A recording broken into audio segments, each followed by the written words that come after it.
इस लेक्चर में dynamometer type wattmeter पर बेस्ड कुछ न्यूमेरिकल्स डिस्कस करेंगे। पहला एग्जांपल है, in a single phase dynamometer wattmeter the ratio of reactance to resistance of a pressure coil circuit is 1%। यानी कि कोई डायनेमोमीटर टाइप वाटमीटर है जिसका कि प्रेशर कॉइल सर्किट का जो रिएक्टेंस है और जो रेजिस्टेंस है इन दोनों का रेशियो 1% है, यानी कि 0.01 है। And circuit is operating under 0.5 power factor lagging, और सर्किट जो है 0.5 power factor lagging power factor पे ऑपरेट कर रहा है। Then find the percentage error due to pressure coil inductance, यानी कि प्रेशर कॉइल के इंडक्टेंस के कारण जो परसेंटेज एरर होगा वाटमीटर की रीडिंग में उसे हमें कैलकुलेट करना है। तो क्वेश्चन में आपको दिया हुआ है कि प्रेशर कॉइल का जो रिएक्टेंस है और प्रेशर कॉइल सर्किट का जो रेजिस्टेंस है इन दोनों का रेशियो दिया हुआ है 0.01। तो हम जानते हैं कि जो प्रेशर कॉइल सर्किट का जो रिएक्टेंस है और जो रेजिस्टेंस है इसके रेशियो को tan बीटा कहा जाता है, थ्योरी में डिस्कस किए थे। यानी tan बीटा का वैल्यू दिया हुआ है 0.01, और ये भी दिया हुआ है कि जो सर्किट है वो 0.5 पावर फैक्टर पे ऑपरेट कर रहा है और ये पावर फैक्टर जो है वो लैगिंग पावर फैक्टर है। यानी कि cos फाई का वैल्यू दिया हुआ है 0.5, पावर फैक्टर को cos फाई से डिनोट करते हैं। और यहाँ से अगर हम फाई का वैल्यू निकालना चाहें, यानी एंगल निकालना चाहें, तो होगा cos इनवर्स 0.5, तो यानी कि आपका फाई का वैल्यू निकल कर आएगा 60 डिग्री। और चूँकि हमें जो परसेंटेज एरर निकालना है उसमें परसेंटेज एरर का फार्मूला होता है tan phi into tan beta into 100 percentage error का। इसमें हमें फाई और बीटा की ज़रूरत है, इसलिए हमने यहाँ पे फाई निकाल लिया। फाई इजकल टू 60 डिग्री आया, तो tan फाई का वैल्यू कितना होगा, तो tan 60 डिग्री यानी कि tan 60 डिग्री यानी कि √3, और tan बीटा आपको दिया हुआ है, tan बीटा दिया हुआ है 0.01।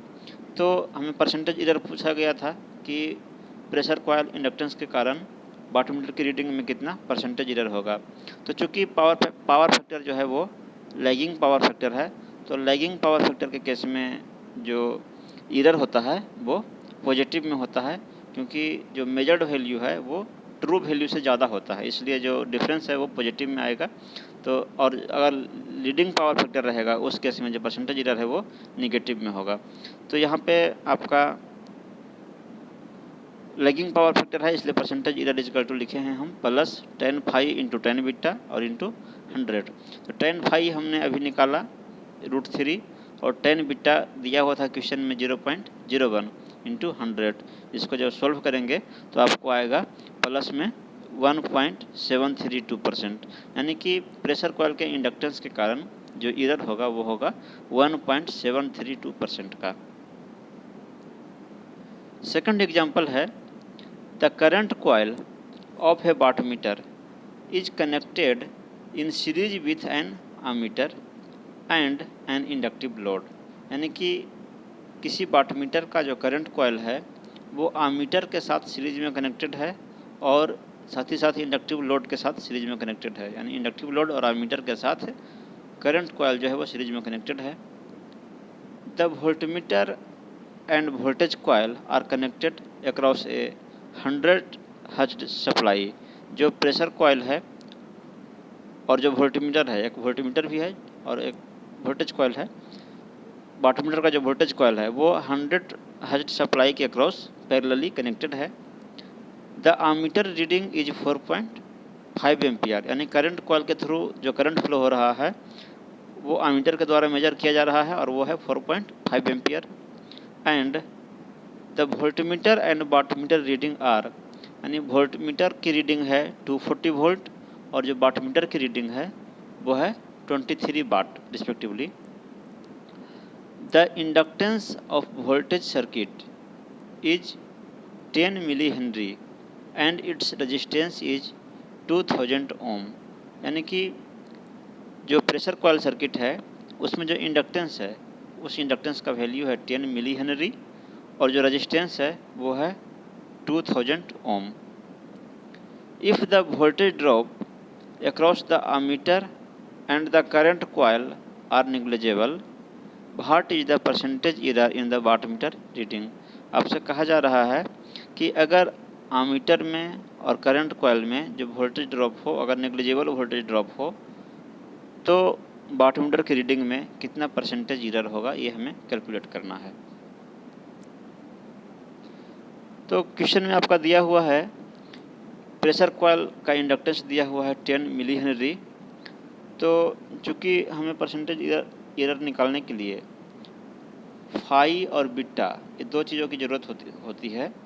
तो और बीटा निकालने के लिए हमें प्रेशर कॉइल सर्किट का इंडक्टिव रिएक्टेंस और रेजिस्टेंस इसका ज़रूरत पड़ता है। तो इसलिए जो इंडक्टेंस दिया हुआ है उसकी मदद से हम पहले इंडक्टिव रिएक्टेंस निकाल लेंगे प्रेशर कॉइल सर्किट का। तो इंडक्टिव रिएक्टेंस इक्वल टू होता है ओमेगा एल यानी 2 pi f L, omega equal to होता है 2 पाई एफ। तो वैल्यूज को पुट करेंगे 2 पाई और फ्रीक्वेंसी 100 हर्ट्ज दिया हुआ है और इंडक्टेंस की जगह पे 10 मिली हेनरी, मिली हटाएंगे तो 10 की पावर -3 लगाएंगे और इसको जब सोल्व करेंगे तो आपको आएगा 6.28 ओम। यानी प्रेशर कॉइल सर्किट का जो इंडक्टिव रिएक्टेंस है वो हो गया 6.28 ओम। साथ ही साथ प्रेशर कॉइल सर्किट का रेजिस्टेंस आपको दिया हुआ है 2000 ओम। तो जब हमें प्रेशर कॉइल सर्किट का रिएक्टेंस और रेजिस्टेंस पता चल गया तो हम tan बीटा का वैल्यू निकाल सकते हैं। तो tan बीटा इक्वल टू होगा रिएक्टेंस बटा रेजिस्टेंस, और रिएक्टेंस की जगह पे पुट करेंगे 6.28 और रेजिस्टेंस की जगह पे पुट करेंगे 2000 और इसको सॉल्व करेंगे तो हो जाएगा आपको 0.00314। ये tan बीटा का वैल्यू हुआ। यहाँ से अगर हम बीटा निकालना चाहें एंगल, तो बीटा इक्वल टू हो जाएगा tan इनवर्स 0.00314 और इसको आप कैलकुलेटर की मदद से अगर सॉल्व करेंगे तो आपको आएगा 0.18%।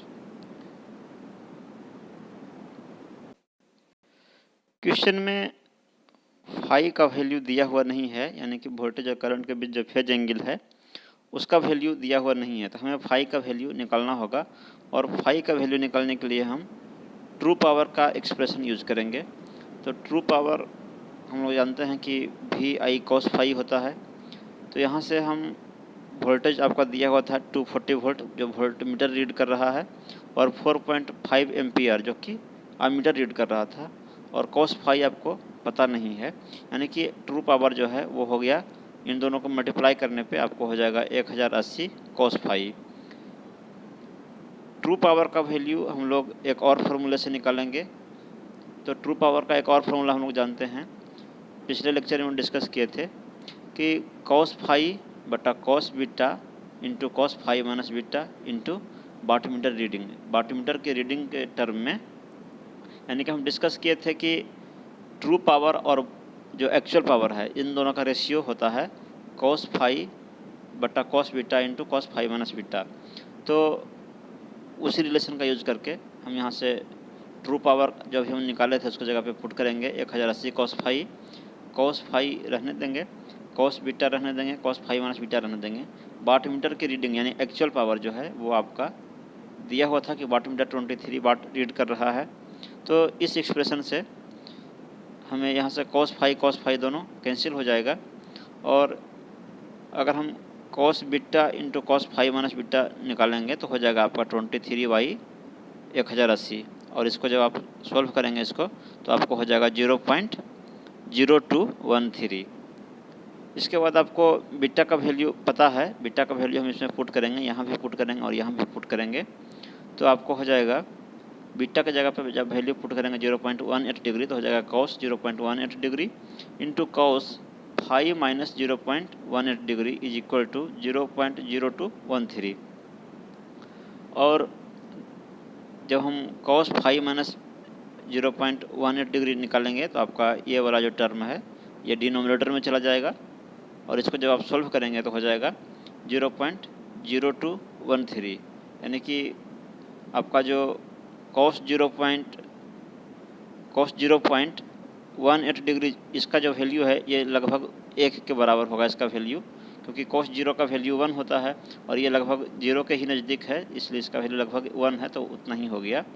और यहाँ से अगर हम 5 माइनस 0.18 डिग्री निकालना चाहें तो कॉस इन्वर्स करेंगे, कॉस इन्वर्स 0.0213, तो कॉस इन्वर्स 0.0213 का वैल्यू आपको हो जाएगा।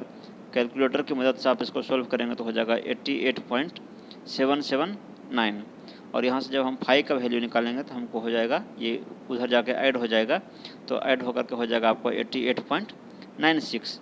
तो कहने का मतलब है कि यहाँ से हमको बीटा का वैल्यू तो पहले से पता था और 5 का वैल्यू हमने ट्रू पावर और एक्चुअल पावर के रिलेशन से हमने निकाल लिया। अब हमें परसेंटेज एरर निकालना है, तो परसेंटेज एरर का फार्मूला होता है tan phi into tan beta into 100। तो tan phi के जगह पे जो वैल्यू भी निकाल के लाए थे उसको पुट करेंगे, tan बीटा का वैल्यू हमको पता था, पहले से पता था, इंटू 100। जब हम इसको सॉल्व करेंगे तो हमको आएगा 17.3%, यानी कि जो एरर होगा वाटमीटर की रीडिंग में वो 17.3% का एरर होगा। Example 3, A wattmeter has a current coil of 0.1 ohm and A pressure coil of 6500 ohm resistance. यानी एक वाटमीटर है जिसका कि करंट कॉइल का रेजिस्टेंस है 0.1 ohm और जो प्रेशर कॉइल है उसका रेजिस्टेंस है 6500 ohm। Calculate percentage error, percentage error हमें निकालना है ड्यू टू रेजिस्टेंस ओनली, यानी कि इस रेजिस्टेंस के कारण, करंट कॉइल के रेजिस्टेंस और प्रेशर कॉइल के रेजिस्टेंस के कारण जो एरर होगा उसका परसेंटेज एरर हमें निकालना है with each of the method connection. यानी दो तरीके से करंट कॉइल और प्रेशर कॉइल को कनेक्ट किया जाता है, तो उन दोनों मेथड्स में इन दोनों रेजिस्टेंस के कारण कितना एरर आ रहा है ये हमें कैलकुलेट करना है। और आपको दिया गया है कि जो एपरेटस है, जो जिसमें इनपुट जो उसका इनपुट है वो आपका है 12 ampere at 250 volt with unity power factor. यानी कि अगर जो ऑपरेटस है, यानी जो लोड है वो अगर 12 एम्पियर ले रहा है, 250 वोल्ट पे ले रहा है, और पावर फैक्टर अगर यूनिटी पावर फैक्टर है, तो इन दोनों रेजिस्टेंस के कारण वाटमीटर की रीडिंग में कितना एरर आएगा। और सेकंड केस है कि अगर 12 एम्पियर ही करंट फ्लो हो रहा है 250 वोल्ट पर ही, लेकिन पावर फैक्टर अगर 0.4 पावर फैक्टर है, तो कितना परसेंटेज एरर आएगा इन दोनों रेजिस्टेंस के कारण, तो ये हमें कैलकुलेट करना है। तो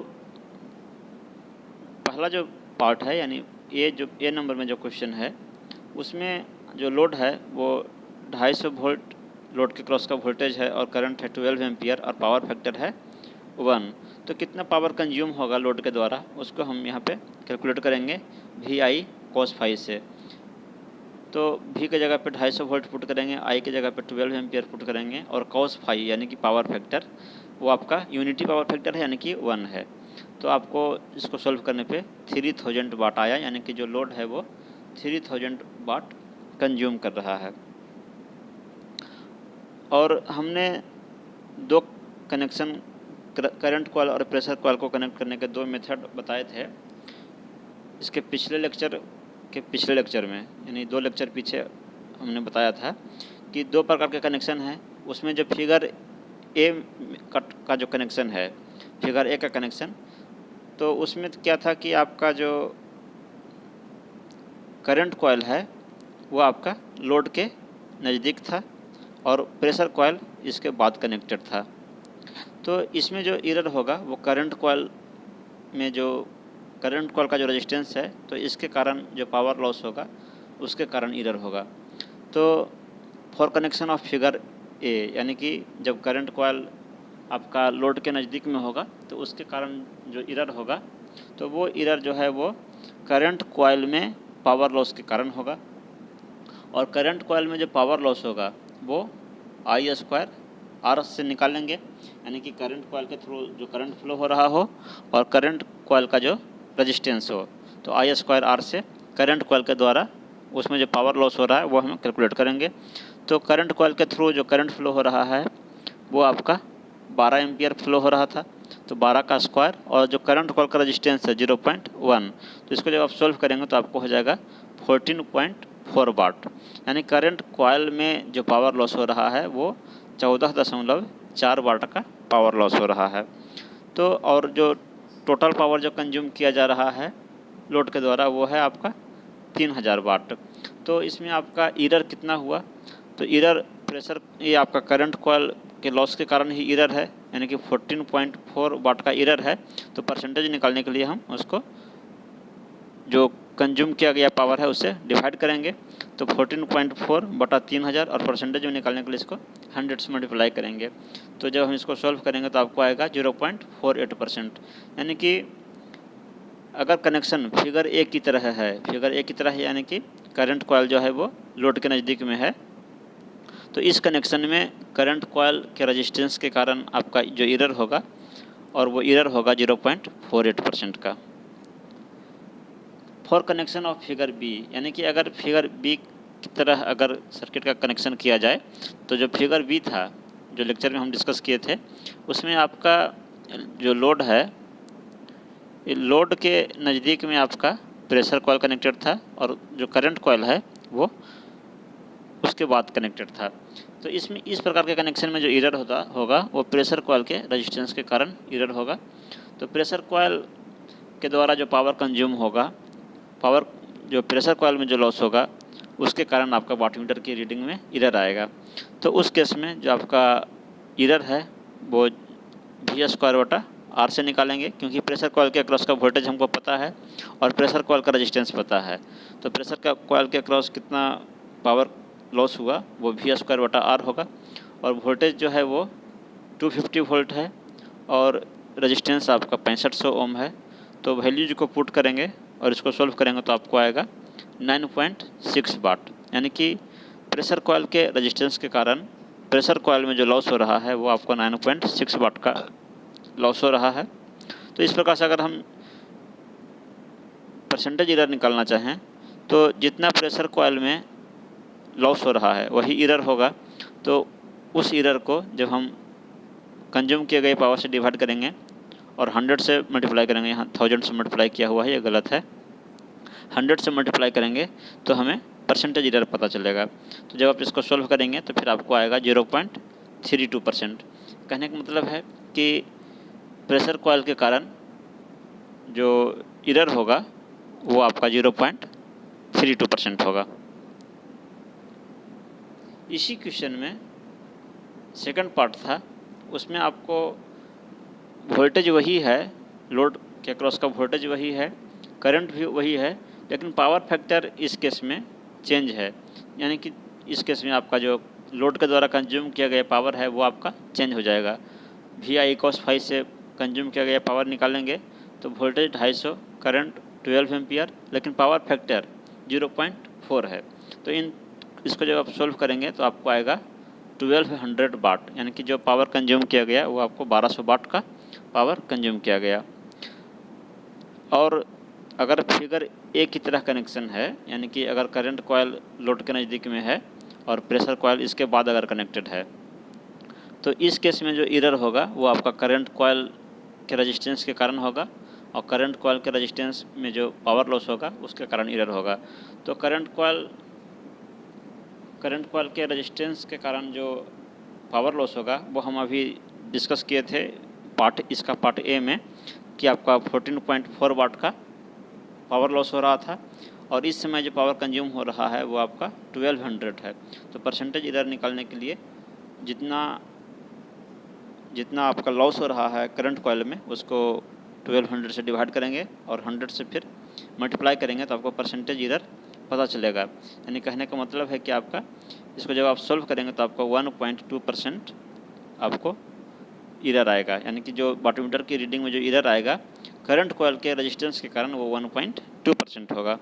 उसी प्रकार से अगर फिगर बी का कनेक्शन में जिसमें कि आपका लोड के नज़दीक में प्रेशर कॉयल होता है और उसके बाद आपका करंट कॉयल होता है, तो इसमें जो एरर होगा वो प्रेशर कॉयल के रेजिस्टेंस के कारण होगा, यानी प्रेशर कॉयल के रेजिस्टेंस के कारण इसमें जो लॉस होगा उसके कारण वाटमीटर की रीडिंग में एरर आएगा। तो ये हम अभी डिस्कस किए थे पिछले स्लाइड में कि जो आपका प्रेशर कॉयल के कारण जो लॉस हो रहा था वो 9.6 वाट का लॉस हो रहा था, और टोटल पावर जो कंज्यूम किया जा रहा है वो इस केस में 1200 है। तो इसको जब डिवाइड करेंगे और 100 से मल्टीप्लाई करेंगे तो आपका एरर पता चलेगा, परसेंटेज एरर पता चलेगा। तो इसको सॉल्व करने के बाद आपको आएगा 0.8%, यानी कि प्रेशर कॉइल के रेजिस्टेंस के कारण जो वाटमीटर की रीडिंग में जो एरर आएगा वो आपका 0.8% होगा। नेक्स्ट एग्जांपल है example 4। The voltage across pressure coil circuit of a wattmeter is ET is equal to E1 sine omega T plus E3 sine 3 omega T, यानी कि किसी वाटमीटर के प्रेशर कॉइल सर्किट के अक्रॉस जो वोल्टेज है उसका equation दिया हुआ है, वोल्टेज का इक्वेशन दिया हुआ है ET is equal to E1 sine omega T plus E3 sine omega T, यानी कि जो वोल्टेज का जो टर्म है उसमें दो कंपोनेंट हैं, एक ओमेगा का कंपोनेंट है और एक 3 ओमेगा का कंपोनेंट है, यानी कि ये फंडामेंटल फ्रीक्वेंसी का टर्म है और ये थर्ड फ्रीक्वेंसी का टर्म है। And the current through current coil circuit IT is equal to I1 sine omega T minus 5 plus I3 sine 3 omega T minus 5 plus I5 sine 5 omega T, यानी कि current coil के through जो current flow हो रहा है उसका equation दिया गया है I1 sine omega T minus 5, तो इसमें ओमेगा टी है, यानी कि ये आपका फंडामेंटल फ्रीक्वेंसी है। और उसके बाद ये आपका जो सेकंड टर्म है ये थर्ड फ्रीक्वेंसी है और ये आपका फिफ्थ फ्रीक्वेंसी कंपोनेंट है। और ये E1 जो है ये आपका वोल्टेज का ये मैक्सिमम वैल्यू है, उसी प्रकार से E3 जो है ये सेकंड कंपोनेंट का मैक्सिमम वैल्यू है। उसी प्रकार से करंट कॉइल के थ्रू जो करंट फ्लो हो रहा है उसमें भी ये आपका फंडामेंटल फ्रीक्वेंसी वाले टर्म का मैक्सिमम वैल्यू है I1, और जो थर्ड फ्रीक्वेंसी है उसका मैक्सिमम वैल्यू है I3, और जो फिफ्थ फ्रीक्वेंसी का कंपोनेंट है उसका है मैक्सिमम वैल्यू I5। तो हम लोग जानते हैं कि पावर निकालने के लिए VI cos फाई फार्मूले का यूज करेंगे, और जहाँ V जो है वो प्रेशर कॉइल के अक्रॉस का वोल्टेज है और ये RMS वैल्यू होता है। उसी प्रकार से करंट जो है वो करंट कॉइल के थ्रू फ्लो होने वाला करंट है और ये भी RMS वैल्यू होता है। और फाई जो है ये आपका वोल्टेज और करंट के बीच का फेज एंगल होता है। तो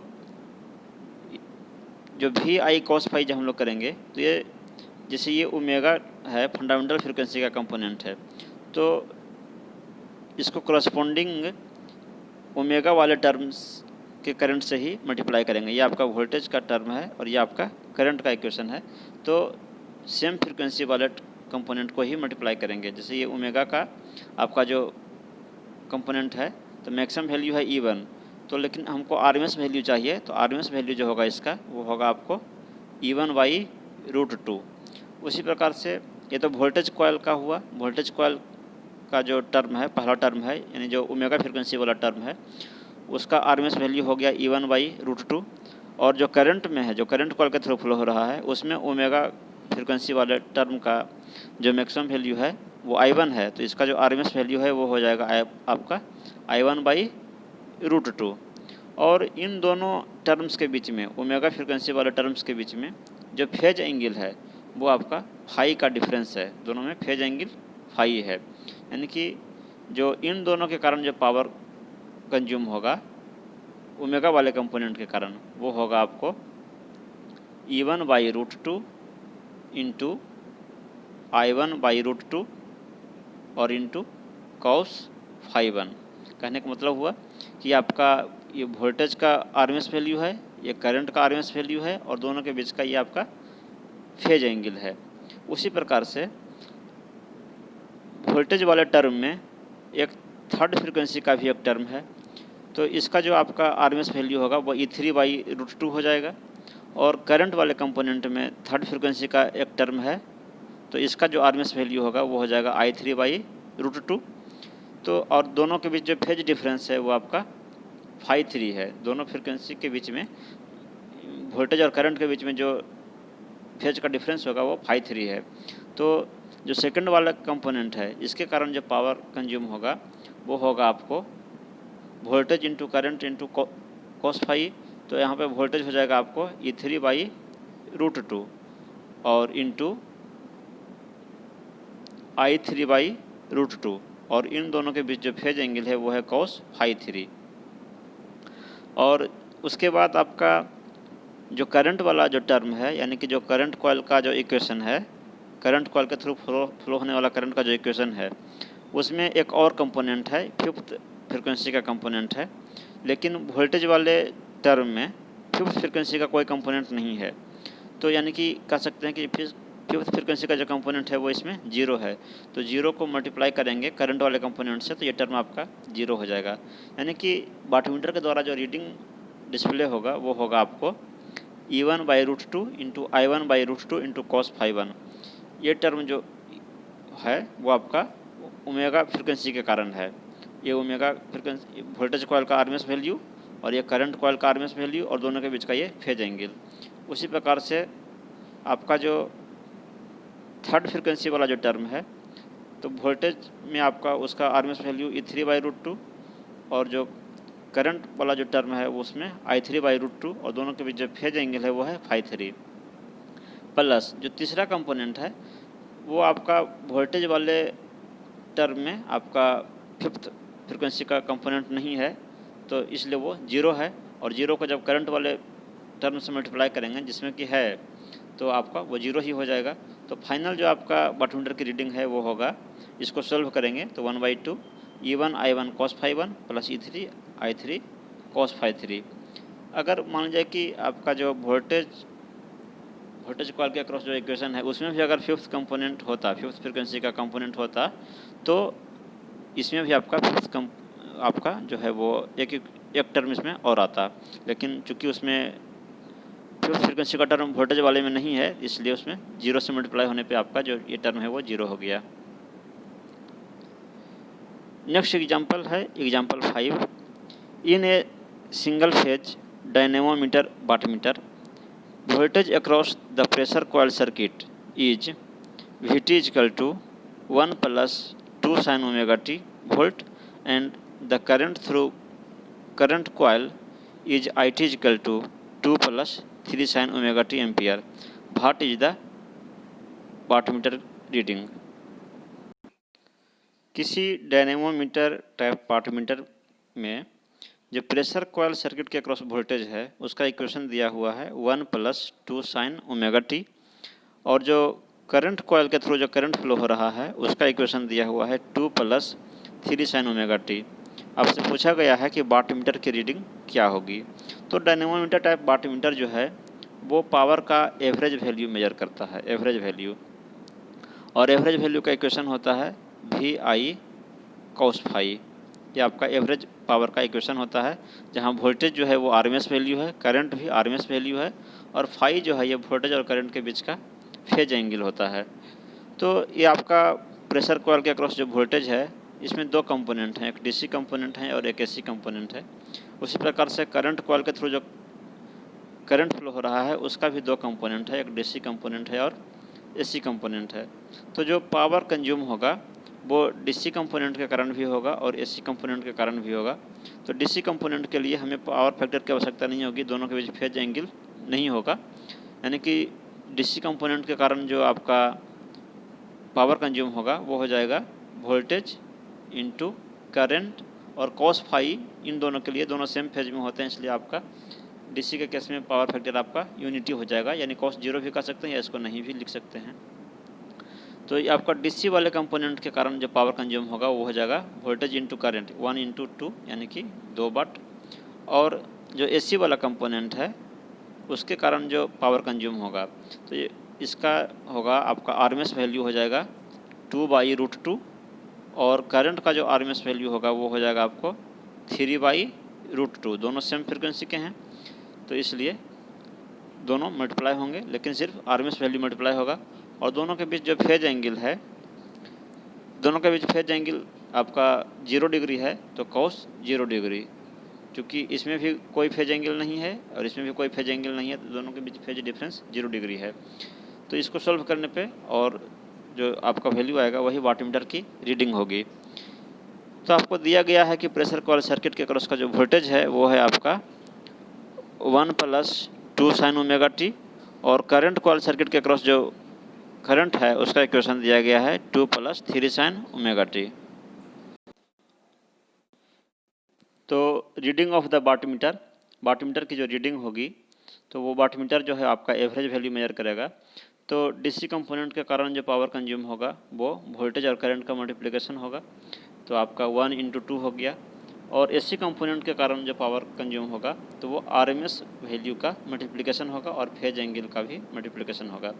तो वोल्टेज का आरएमएस वैल्यू 2/√2 और करंट का आरएमएस वैल्यू 3/√2, और दोनों के बीच फेज एंगल है 0 डिग्री।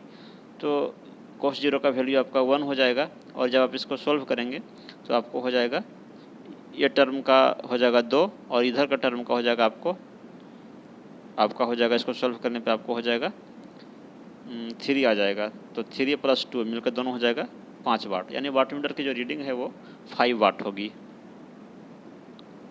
नेक्स्ट एग्जांपल है एग्जांपल 6।